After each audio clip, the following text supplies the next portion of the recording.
Welcome to Fintech Daydreaming,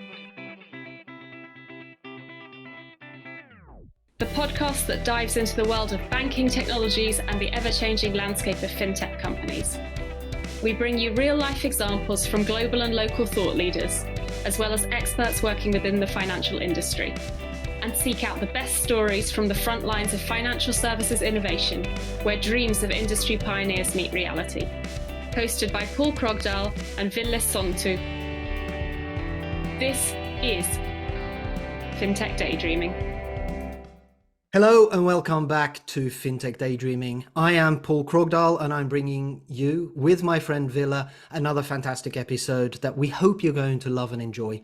Winter is quickly approaching here in Finland and we are, I think, dreaming at finding warmer climates, Ville and I, but at the moment it is still not snowing and I'm just about coping with it, although changing to winter wheels feels like it's coming very soon.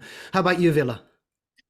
Yeah, I'm today here again in Sweden. As you probably, I think we've done I kid you not, like the 3 last episodes so that I've been in Sweden. So maybe this is my permanent place to do podcasts now. Who knows?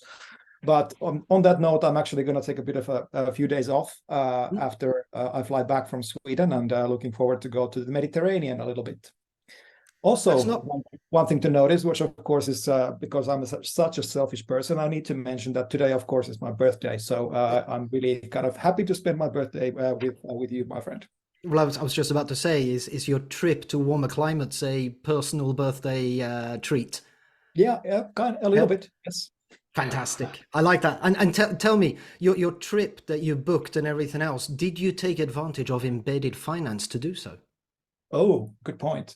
Depends if you actually count kind of embedded and tokenized card payments as embedded finance. I think that's the kind of the original use case of embedded finance, having a regular card payment widget. But if you count that, then yes, I did. But okay. But I mean, that lines us up quite nicely, because I mean, today we are delving into the realm that redefines traditional banking boundaries. We're thrilled to have Paul Staples with us on the podcast, I would say luminary in the fintech space, whose extensive experience with embedded finance and banking as a service has positioned him as a thought leader in navigating the paradigm shift towards what Ville and I and majority in the industry now would start to call beyond banking. As the fintech landscape continues to evolve, so does the fabric of banking. The advent of embedded banking, embedded finance, and banking as a service, as we've discussed many times, is not just a fleeting trend, but a fundamental reshaping of how financial services intertwine within our daily lives, how we conduct business on an ongoing basis, and even how we interact with non-financial platforms and super apps. The future beckons a financial ecosystem where banks are not the sole custodian anymore of financial services, and where fintech innovations drive a more inclusive, customer-centric model of banking. We've talked about invisible banking in the past, and we're heading very fast towards that. But today, we're not just going to discuss the trends of embedded finance. We've done that before, and we're not going to repeat that. We are going to venture into the future, exploring the uncharted territories that these new business models are forging. And with Paul, we'll discuss how the C-suite and board-level executives within the banks and fintech sector should align their visions, their strategies, and execution to ride the wave of this disruption. Moreover, we'll delve into the dynamic of different key actors in the domain. There's the growth of the banks, the fintech companies, the third-party platforms, the banking platform providers, and obviously, most importantly, us, the consumers, the individuals that are interacting with this new way of dealing with our financial lives. Our conversation with Paul aims to leave you with a richer understanding and perhaps a blueprint to navigate the future of banking. So whether you're a banking executive, a fintech enthusiast, or someone intrigued by what the future of finance is going to look like, this episode is for you. So grab your coffee, settle in, and let us begin. And I think we should begin, Paul, by just inviting you to the podcast, saying hello, and maybe for everybody out there, share a little bit about yourself and what you do, and a little bit about ClearBank. Brilliant. Well, thank you very much, both of you, for having me. And Ville, happy birthday indeed. I wish you many happy returns. So maybe there's a use case somewhere along the lines that we can make happy birthdays and payments for birthdays all seamless with embedded banking somewhere along the lines. But that's for another, well, maybe later on we'll get to that. Look, my background is I've been in embedded banking or banking as a service, then embedded banking, the two being very different schools of operation. For many years now, kind of daydreaming about this almost 10, 12 years ago, putting it into practice now. I was one of the kind of the original cohort of guys and girls that created embedded banking, formerly at HSBC, and now currently head up embedded banking for ClearBank. As we look to expand the business and look at non-regulated client base and brands to deploy the capabilities we have here at ClearBank. So look, the background is all about experimenting. I'm a kind of banker by trade, frustrated entrepreneur as well, or frustrated banker plus entrepreneur, however you want to kind of phrase it. Been involved in a number of tech startups over the years in kind of alongside my banking domain, from everything from trading, operations, risk to security services, then working in fintech and kind of quasi VC and PE advisory as well over the years, all fintech related, and kind of on the fringes of what we would call banking as a service, embedded banking, those components. And here I am today, building this business out for ClearBank, which has a wonderful platform to shape the future of UK and European embedded banking. Just for our listeners, maybe you want to share a little bit about who, what, why ClearBank. I understand you're a licensed entity, so are you a fully operational bank, or are you a banking as a service provider, or what's your niche? So we are a full UK bank, the first UK clearing bank in 250 years. Clearing by definition for us would be holding funds directly with the Bank of England. So we sit alongside the likes of NatWest, Lloyds, Barclays, HSBC, who hold funds with the Bank of England. That kind of gives us a pretty unique position in that we are a fully licensed banking entity, fully compliant FSCS and all the other regulatory supervisionary standards we have to uphold to. That sit shoulder to shoulder with the high street names that you would see, but you will never see us on the high street. No. So we are a platform bank, if you wish to kind of describe it that our technology underpins other folks out there that want to create financial propositions, but leveraging our license, leveraging our compliance, leveraging our competencies to achieve those propositions at scale. And I think that's a really key and important part here, that it's all at scale. The encumbrance that many decades, centuries of banking that the UK has had, that encumbrance is layers of technology, complicated process for good reason, regulatory standards that have confused, compounded, spiraled.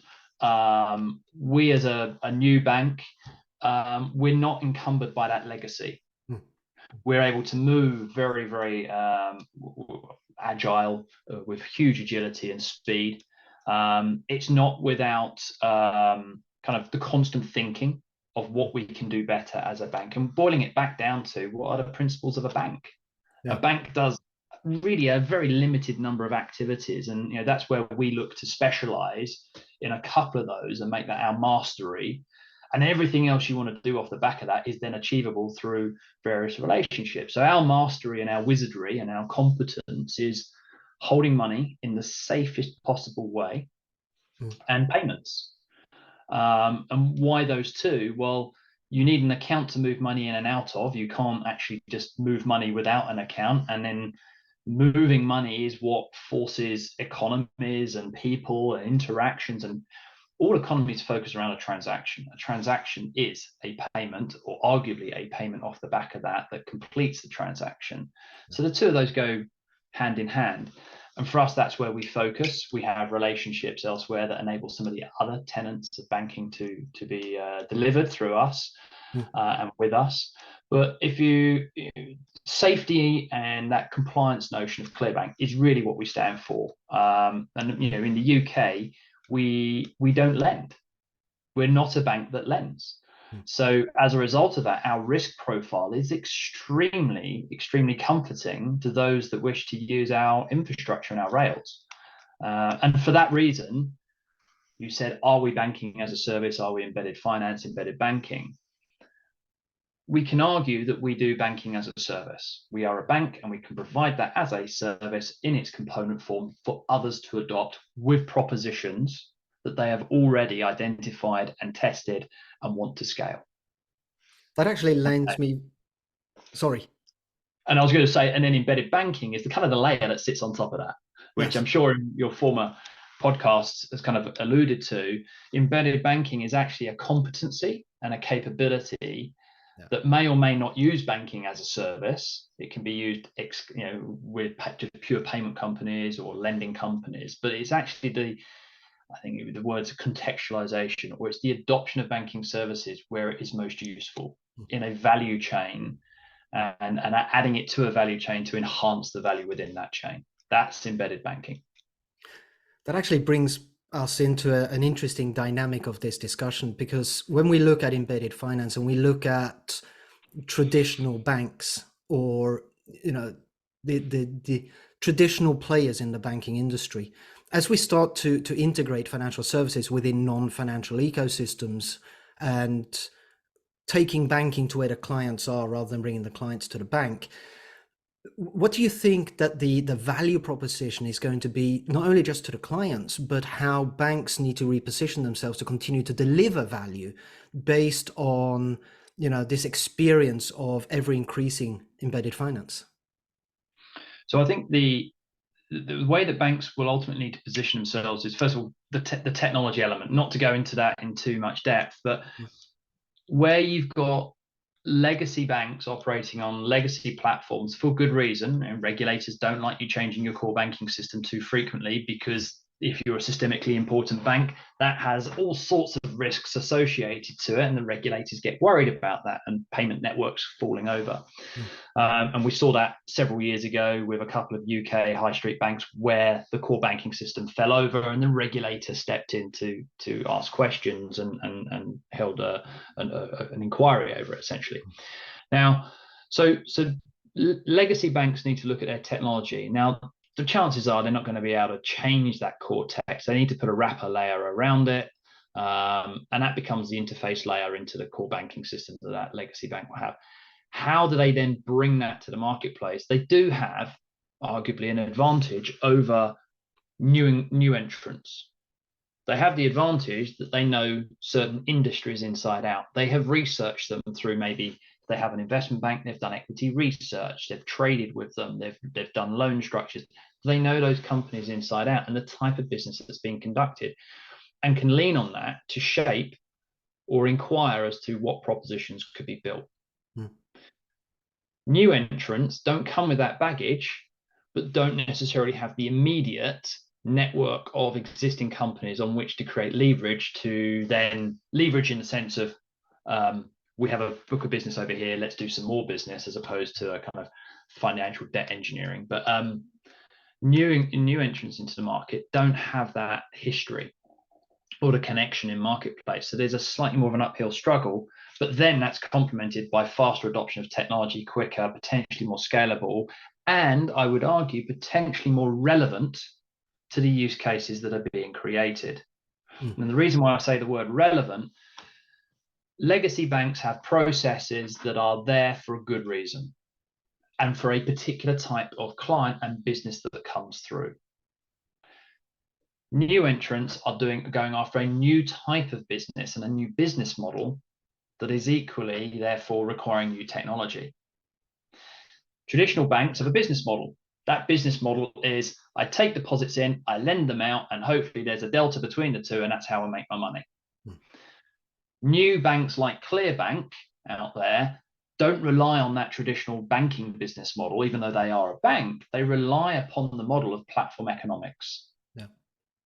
And therein lies the difference. So traditional banks probably need to think about how platform economics can have a bigger role, but then that changes the business model and it becomes squeaky bum time, so to speak, because you've now got a conflicted business model. Businesses have one model typically, Now you've got two, and which way are you going to place your bets as to where the future of the bank is? That creates friction.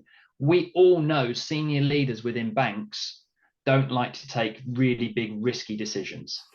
And that, in my view, is a big, risky decision. Right? So, yeah. Go ahead, Bill. Go ahead. No, I mean, I just want to kind of double down on this question that the Paul mentioned in the introduction that this broader context is basically invisible banking. So we don't need to go into the definition of embedded finance, embedded banking, that's already been covered. Yeah. But as banking becomes invisible, and quite clearly, ClearBank is an invisible bank as far as high street goes. So again, you cannot go to a branch office of a ClearBank. You are very platform oriented with your business model and the distribution of your services. So does that mean that every bank will look like ClearBank in the future as everything becomes embedded? Are we going to see more banks like ClearBank? Or how do you see this kind of, is it going to be more specific services provided by certain banks, or is this segment of ClearBank way of operating is going to be more common? So I still think you're going to need traditional banking services delivered in the traditional sense of the word, right? You know, if you need some debt restructuring, you're still going to need an investment bank to provide that debt restructure. You're not going to get a $500 million check written to you through an embedded banking process. I generally don't see that, certainly in the next 10 years. Hopefully someone proves me wrong. In fact, I'd like to even prove myself wrong on that one. But I don't quite see that, because we're still at that relatively early stage of confidence being built through this. The vast majority of use cases, the vast majority, not all, but vast majority, are still very much B2B2C. And yes, I think it would be fair to say that we will see increasing adoption of that where it becomes invisible. But actually, particularly in the UK, particularly in America and Western Europe, there is still a fundamental confidence factor of where you get your salary paid. Right? They still want to see, or perceive to see, bricks and mortar banks where the place of where your salary gets paid. There has been change, I won't deny that. People are increasingly tipping to the likes of Monzo and Starling and so forth. And we're seeing a little bit of that equally in the US with some of these new entrants. But we're probably talking a good generation to half a generation, if there's such a thing, shift to actually say, no, I'm happy not to have my salary paid into one of those traditional brands I'm seeing on the high street, because a bank relies upon one simple thing, and that is trust in order for it to succeed. And generations pass that trust token down, if you will. You know, by and large, the reason why banks back in, well, for many decades have tried to go and open up children's accounts and tease the parents, oh, you had a baby, have a bank account, is because it is highly probable that child will continue to bank with that bank their parents banked with for many, many years. It is changing. I'm sure people will show me stats that disprove that, blah, blah, blah. But we still have to be very honest about this, in that people will still bank with the same bank they've been with for many years. They may have a complementary alternative account to which they move social spending into, and they use it to track things, but they will tend to have their salary still paid into a main bricks and mortar. So do I see the high street banks all moving into embedded banking propositions? I don't see all of them, because there will still be some that want to carve a niche out for traditional banking. But isn't do that... I see... Oh, sorry, Paul. I apologize. And I still see a lot of them doing the risk management functions of what a bank is there to do. They're hedging risk and all those sort of things, kind of more cap market side things. So they're still going to prevail around those sort of things. Cap market is not going to become an embedded finance proposition anytime soon. It may do in 20 years' time when we start to see it dovetailed into more marketplaces and points of liquidity, but not right now. We're still building confidence and trust in what embedded finance propositions look like. So I hope that goes a little bit away to answering your question there, Bill. Sorry, Paul, you were going to ask a question. Yeah, no, I'm sorry. We seem to be interrupting each other, so a bit excited already about the discussion. My view on this is the fact that we're still going to see, can we call them still high street banks, right? Branches disappearing and everything else. But I think we're going to see the capabilities or the business areas that the banks are covering being shrunk. I think we're going to see banks becoming more and more specialized. Mhm. as we see the adoption and growth of financial capabilities being provided as embedded capabilities in third parties. I mean, Apple is being positioned as the poster child of this. People rely on the brand of Apple. They trust that brand. They trust that brand as much as they trust maybe their banks. And therefore, the notion of starting to have an awful lot of financial capabilities being delivered by Apple doesn't seem scary or concerning. And in doing so, what you end up with is the banks losing to a certain degree the capabilities that they are delivering, and therefore potentially having to focus where their core capabilities are and forgetting some of the other capabilities. So my view is we are going to see a fundamental change by the banks. And like you said, Paul, I think all the banks need to have an understanding of what it means to operate in an emerging platform style business going forwards. And if they don't, I think the banks are going to face a Kodak moment. I don't think we'll face a Kodak moment, because the systemic nature of banks is just too encumbered in global economies, global infrastructure, global trade, all those elements. I don't think banks will see a Kodak moment. And we're already seeing some banks having a Kodak moment. Well, that's probably more Silicon so Valley Bank is a great example. No, that wasn't a Kodak moment. That was just poor risk management and poor credit management, right? So, and the same was true with Lehman's, right? All these years ago, right? Bad management that have, compounded some of these challenges. We've seen the banks struggle. Have they lost business because they've seen an ever declining sales? No. Right. So that would imply a Kodak moment where you have decreasing sales because your proposition is no longer relevant, a la the phrase we always, the Kodak moment. That's not strictly true. And I will cite the various big four consultancies and strategy houses, which I know many of my dear friends work in. How many times have they written papers in the last 20, if not 30 years that say the death of the banks is nearly here, right? Yet we still see banks with 200, 300-year legacies. What banks are extremely good at doing is evolving. They may not evolve rapidly, so you see this paradigm shift in the bank. What you see is this constant nudge of change that goes on. It's like if you want to lose weight, right? If you step on the scales every single day, you never see yourself losing weight.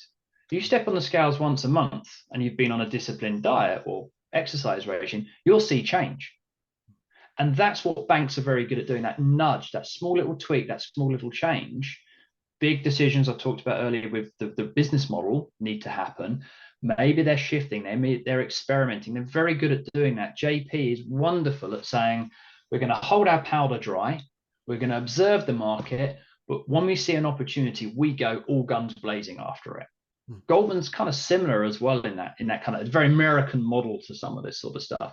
The European model, slightly more conservative in the approach, but kind of fast followers in that sense to the American model. So I don't see the death of banks. But to pick up on your point about Apple, right, and brands in the world of embedded finance, embedded banking as a whole, I do agree with the statement that people trust brands. I had a binary question of, do you trust High Street Bank or Apple more as a brand? I get that as a statement, and people will probably go Apple. But it's a generational thing. So we need to look at that across the spectrum of generation. But what is it to trust a brand? And I don't think we've actually asked that question. And this is where I spend a lot of my time is, we've all read the Kool-Aid statements of brands are where trust is, so therefore we must bank with brands.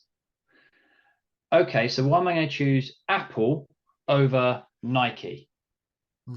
Why am I going to trust Apple over Manchester United, a brand? Right? These are all big brands. I'm still trying to figure this one out myself as well. And I put it down to a couple of things. There's intrinsic value I hold dear to myself with a brand. So Apple, everything I have at home is Apple. Not because I'm an Apple aficionado and I must have the latest gadget from Apple. It just works. I'm loyal to it. I know it just works. Do you know what? If I had an Apple bank account, I probably know it would just simply work and it will integrate with things and I'll be kind of cool and happy with it. Do I trust it more than my bank to provide my financial services? Probably not. I'm trusting it for another reason other than financial services. Yeah. I've also now got loyalty to it. Do I have loyalty to it? Yeah, because my whole house is Apple, and to change one thing means I've got to change pretty much the whole house. So I've kind of got this intrinsic brand loyalty as well attached to it, right? And then there's the kind of the fan zone type that I call it. You know, I want to be the Apple poster child. Everything's Apple. I've got the watches, I've got the wallets, I've got the cards, I've got the phone, everything. And you become the fanboy of the brand. So therefore, I'm naturally going to gravitate to any next product they launch. I'm going to have it. But the reality here, so now you've got trust in the brand, you've got loyalty, and you kind of got that fan zone, fanboy approach to the brand. They are the people who are going to likely use a financial service through that brand. Now, I asked the same question to Nike. Do they have fanboy type approach to them? Do they have the trust approach to them? Right? Do they have the loyalty approach? And so, okay, I may have loyalty. I buy the same pair of trainers and sneakers all the time because they just fit and they're comfortable. Do I have the fan? Am I going to have everything in my house that's Nike? Probably not in reality. So now you start to see this notion of brand being where I want to do my banking start to erode a little bit. So now actually, when you do embedded finance propositions out there to the brands, you're looking for those brands typically that have all of these elements packaged up together. So you can build a proposition specific to the end user. Right? Apple launched the bank accounts and the cards originally. I would argue they just capitalizing on their brand to hold deposits and get some NII off the back of it. Mm-hmm. And then we'll see the use cases start to spiral off the back of that. So they've done it as an anchor to see what happens. Capitalize and monetize. It's a way of monetizing the brand, right? But not all brands can monetize themselves. You probably could with a sports brand because you got devotion element to it. But if I was to have the same conversation with James Dyson about Dyson Hoovers, am I going to get a Dyson bank account because I'm a brand loyalist and devoted Dyson Hoover buyer? Probably not. But Dyson is a brand. So we've got to look at the notion of what types of brands are likely to have the right competencies with their end users around how to deploy embedded finance. But all of this, none of this makes sense unless you say one key thing. Operating an embedded finance proposition as a brand must always add value to the end user. Yeah. There is no point just having it as, hey, I can have a Manchester United bank account. It doesn't add value, right? In fact, how last time you got a bit of plastic card out your wallet to pay for something which you could show everyone at the dinner table when you're at a restaurant, I'm a Man U fan, and I'm one of the privileged. Or some would say you're not privileged if you're a Man U fan, but that's for another day and another podcast. But we don't even get cards out to show what bank account and who I bank with as a kind of a kudos chip anymore. We don't do that. We just tap on our phones, or increasingly tap on our phones. So it must add value. So what else can you bucket up as part of that embedded finance proposition that adds value to the end user? And that's the thing that I think we've lost sight of. Because I see a lot of these vanity-related embedded finance things, which you go out on LinkedIn and social media, and everyone gets waxed lyrical about it. Yeah. But maybe it's the businessman in me that says, where's the value created here?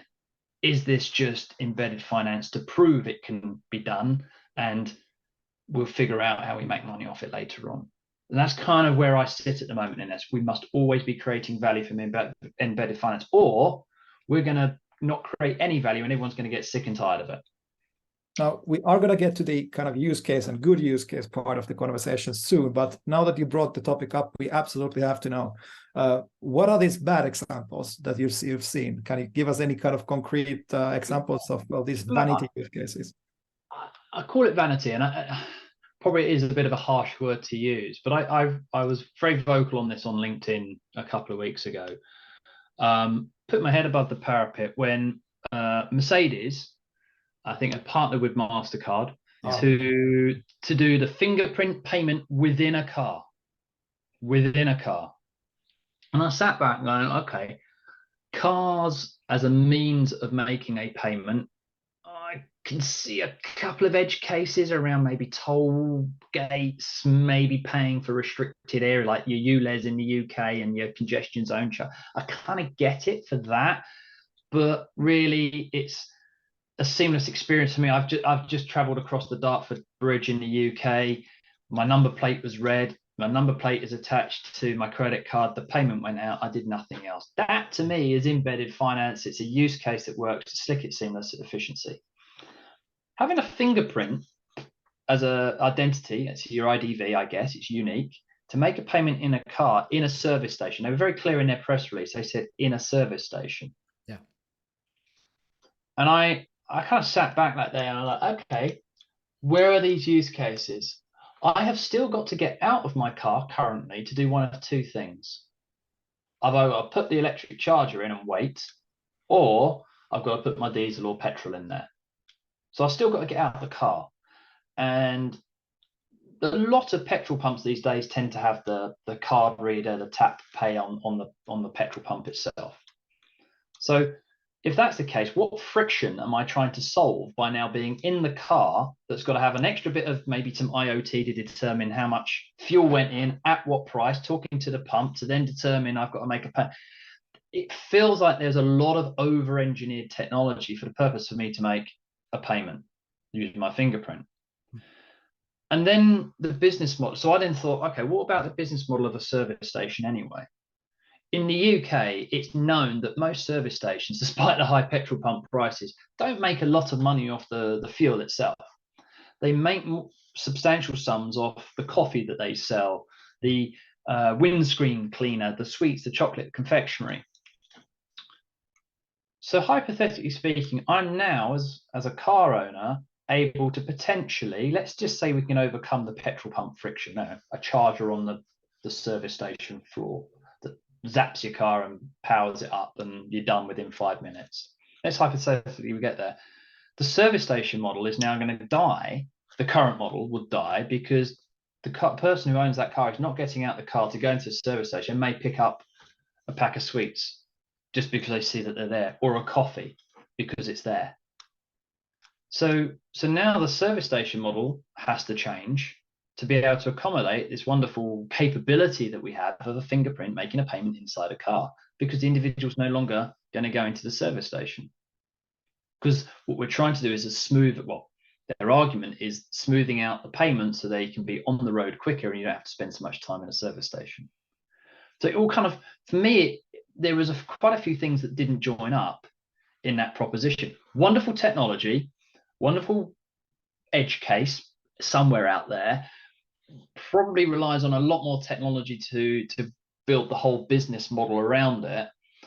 But at the moment, I couldn't see where value was being created. I couldn't see the problem that it was solving for. And I'm sure many folks will kind of challenge me on this, and please do, and please LinkedIn me to challenge me on this. But at the moment, I'm not seeing where Mercedes nor MasterCard or any other party doing car-related payments is going to make significant sums. And I have been with a number of car companies across Europe in recent years where they've said, we want to make services within a car a payable feature. Okay, so scratch your head on that one. So are you going to charge me every time I put my heated seat on? Is it heated seats as a service payable through the car as a wallet that's linked to my debit card or my credit card? I mean, really? But I kid you not, I've had car manufacturers cite that one to me. What you're now talking about is hygiene elements within a car that you now want me to pay extra for?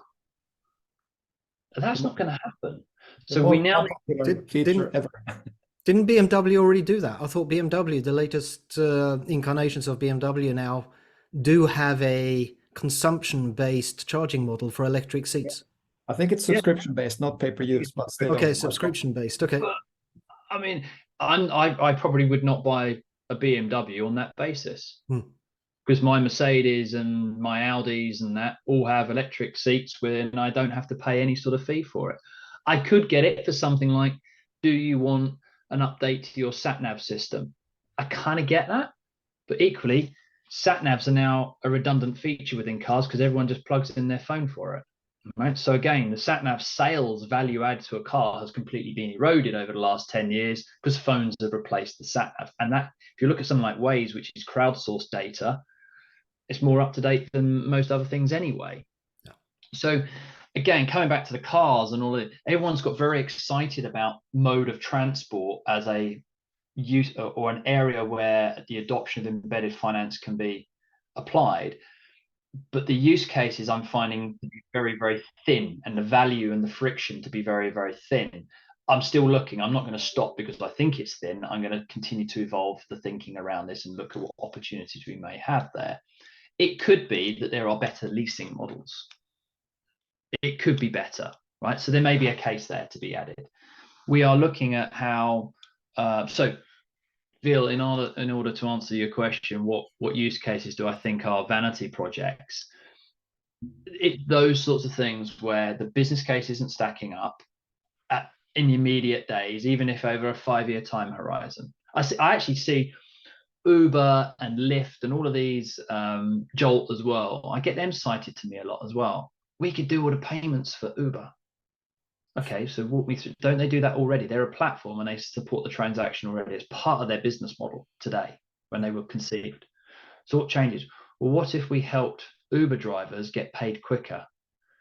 Well, I've taken hundreds of Ubers, and when that started to be cited to me 3 years ago, I started asking all the Uber drivers, do you need to be paid quicker? 99% of the time, they all said, not really. I get paid pretty quickly. I put the request in at the end of my shift and I get it a couple of hours later or a day later. Yes, there's a fee attached to that get your money early rather than wait 7 days, but that's just life. Okay, so then the question is, does that need to be life? Probably not, but what else are you going to try and do that really changes that friction point, that is value add, that someone's willing to pay for? Right? Could we open up could we then open up how Uber drivers then pay for their fuel, pay for their insurance, all through an Uber bank account? Of course we could. Again, what is the value add in Uber drivers having all of that? Actually, we now start to dovetail embedded finance with complementary activities. You now need to perhaps put a tax tool in there so they know how much tax they need to pay at the end of each shift, so they can separate that off into a separate segregated account for their end of year tax return. Maybe they need, as a result of that, an accounting tool. Now they need an expense management tool. So actually what we start to look at here is embedded finance as a proposition in the future is not going to be standalone for a brand or a process. It needs to sit within an ecosystem of solutions that all come together to compile the proposition that solves for a particular segment of user or client base. And that's where I think we've moved away from B2B to C and we move into the B2B to B world. B2B to C, we treat everybody the same. I heard an advert the other day from MailChimp, I think it was, that referred to how all your customers are clustered together because of a limited number of character traits that are consistent. They called it clustomers, right? I kind of get it. It's the same with embedded finance when we talk B2B to C, because it has largely been at the checkout process, at the point of sale. And as a result, you kind of bucket all your end users as one type of customer who have one type of experience. When you go into B2B to B, it's materially different. And that's where I start to think, actually, you can't just do one, you can't just put a payment rail in. That solves for nothing in the B2B to B world. You've got to complement it with all these other services that are non-financial, but what I call as tertiary to financial, that solves an underlying business problem.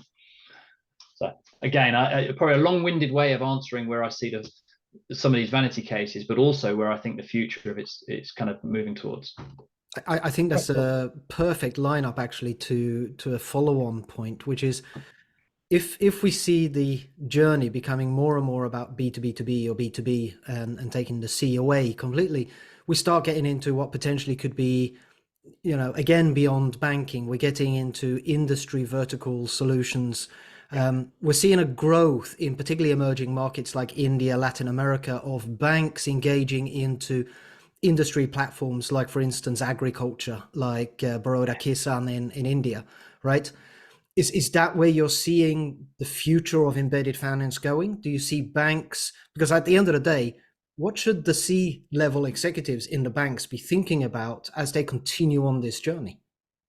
So I do think you need to have specialism. So I think the banks will ultimately specialize in providing their flavor of embedded finance, embedded banking, specific to an industry vertical. And that will probably align to the verticals they support today. Back to my earlier point, they've already got the clients, they know the use cases.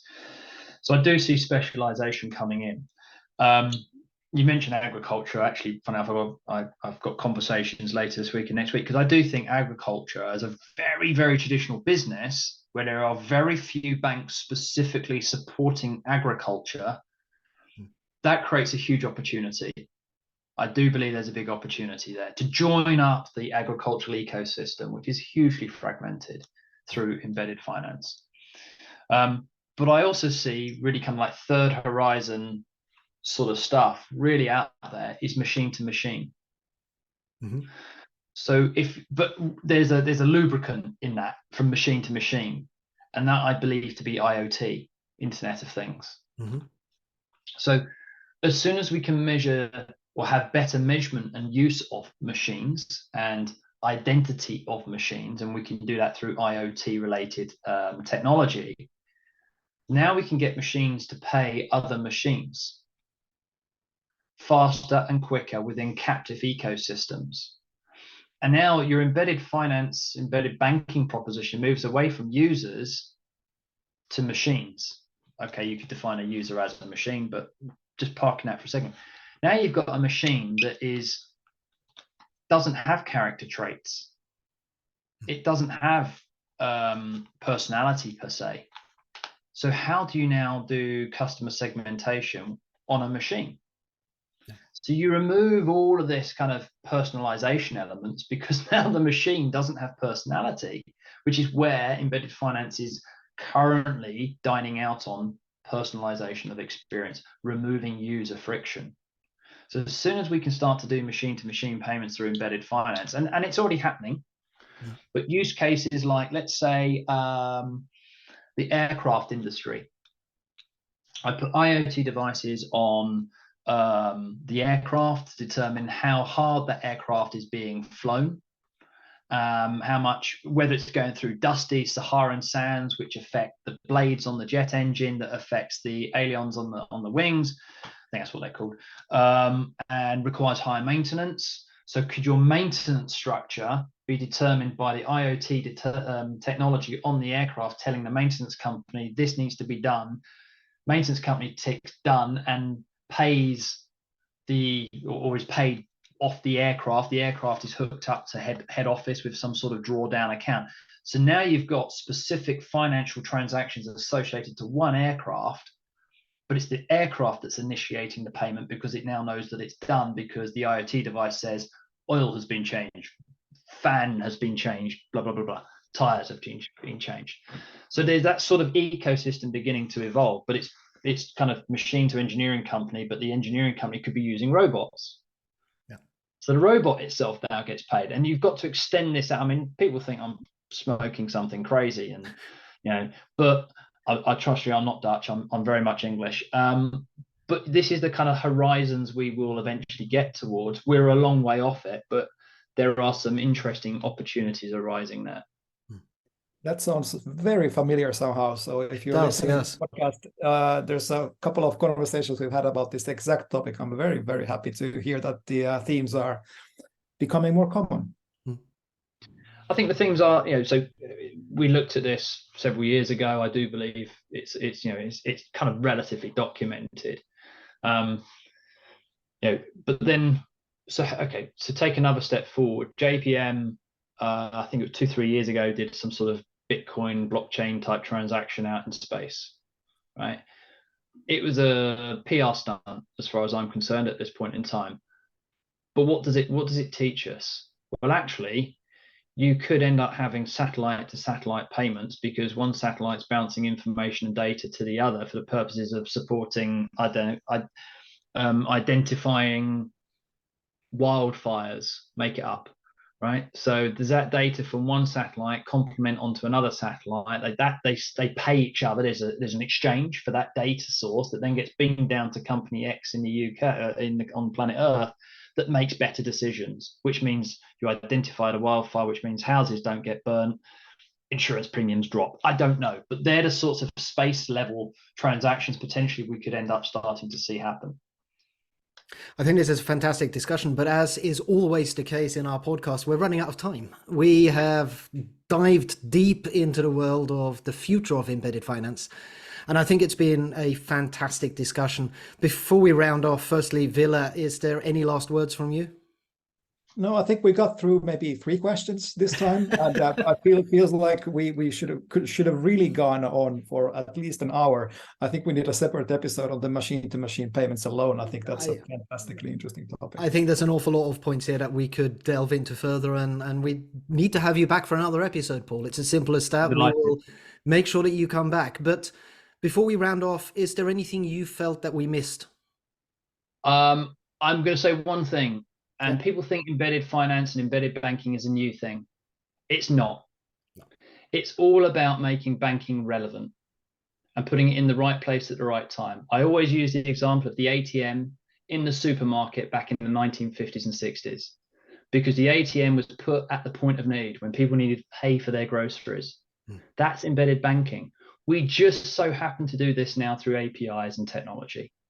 Right? So always when we're looking at propositions, focus on the value gained and the friction you solve, and it just so happens we can do it nice and easily through technology. Fantastic. And as a last point, dear listeners, we haven't forgotten. We know that you're desperately waiting for the joke, and as you know, I tend to sneak it in at the end. And with a quick discussion of Paul, we've decided that Ville will share one this time. So Ville, do you have a quick joke for our guests? I do, and please buckle up for this one. This is very nerdy, so I'm going to try to do this very slowly so people kind of get into it. So the question is, why did the quantum banker go to therapy? I have no idea, but I'm scared of the answer. Oh yes, you should be, because this goes into quantum. So the answer, of course, is that because they were entangled in too many uncertain financial states. So a bit of entanglement. So we're not going to talk about any superpositions, right? Maybe on the next one. Fantastic. Thank you, Ville. That was really good. Paul, thank you very much for joining us. If our listeners want to continue having the discussion with you around this, how can they find you? How can they reach you? Yeah, feel free to reach out on my LinkedIn, which is Paul J. Staples. You'll be able to find that pretty quickly on LinkedIn. And yeah, drop me a line, reach out, connect. And I love a debate. So I don't have all the answers, but the answers become clearer through constructive challenge. Fantastic. And to all of our wonderful listeners out there, thank you for joining us yet again. If you have enjoyed this episode, then as usual, hit that like button, hit the bell to get notified when the next episode comes out. And most importantly, leave us a comment. It doesn't even have to be a good comment. Just leave us a comment because it helps the algorithms. And Ville and I really like it when the algorithms share our podcast with more listeners so that we can grow. The more we grow, the more happier we get. Although the most important thing for us is actually just to share these fantastic discussions that we have with our wonderful guests with you all. Until next time, this has been Fintech Daydreaming. This is Fintech Daydreaming.